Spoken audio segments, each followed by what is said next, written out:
Bonjour. Qui n'a pas souhaité un jour disposer d'un outil qui lui permette de l'aider dans ses prises de décision?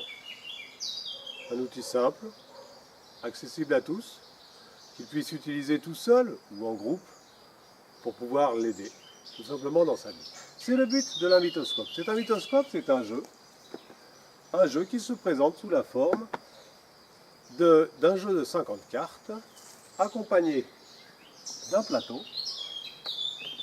et de son livret pour les commentaires. Le plateau est également reproduit à ce niveau-là pour les animations de photos. Comment on va faire pour utiliser ce jeu ensuite? C'est extrêmement simple. On va étaler les cartes et une fois que les cartes sont étalées, on va en tirer au hasard et on va les placer. Par exemple, là j'ai tiré la carte numéro 4. C'est une carte de la première invitation et je vais la placer. On va le prendre dans le grand format, ce sera plus simple. Je vais tirer au hasard quelques cartes. Voici la troisième invitation et elle va directement se mettre à ce niveau-là. C'est la carte numéro 16 de la coopération. Ensuite, je vais tirer une autre carte. Là, je suis sur la carte numéro 1, se ressourcer. Ben oui, elle invite à se ressourcer. Cet endroit est exactement adapté pour se ressourcer. Ensuite, la gratitude. C'est une carte de la 5e invitation. J'en suis à 3 cartes.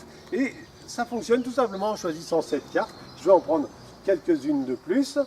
Le cœur, l'intuition et l'agapisphère. Le cœur se situe à ce niveau-là également. L'agapisphère se situe à ce niveau-ci toujours. On est dans la 3e invitation, partager, communiquer. 1, 2, 3, 4, 5, 6. Encore une sur la 5e invitation, faire confiance, chaque chose a un sens. Et finalement, j'en prends une autre au hasard, la fluidité.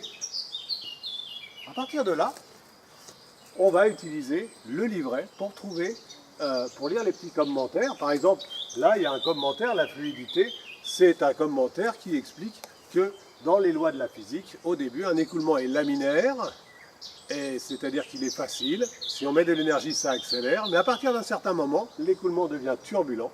Et si on remet de l'énergie dans un écoulement turbulent, on augmente les turbulences au lieu d'augmenter la vitesse. C'est une loi de la nature, mais c'est aussi une leçon pour nous, pour apprendre à trouver la juste mesure dans l'effort à faire. Il faut faire des efforts, il ne faut pas faire trop d'efforts. Voilà, la présentation toute simple de ce jeu que j'ai déjà utilisé, que beaucoup de personnes utilisent et qui apporte en règle générale au moins de l'étonnement, puisque ce n'est pas tout à fait habituel de tirer au hasard, et de l'étonnement, du plaisir, et parfois, pourquoi pas, de l'aide à la décision. Voilà, se ressourcer, on est dans le lieu pour se ressourcer. Ensuite, partager, communiquer, plutôt dans l'énergie du cœur, la coopération avec l'agapisphère, qui est l'impact de ce qu'on va faire au niveau de l'humanité. Un peu de confiance, savoir suivre son intuition, être dans la gratitude, et trouver la juste mesure. Voici le message que je viens de tirer tout à fait au hasard, mon petit message que je vous transmets, que je vous fais partager. Et je vous souhaite une bonne visite sur le site internet et de bien utiliser le jeu si tel est le cas. Je vous remercie de votre attention.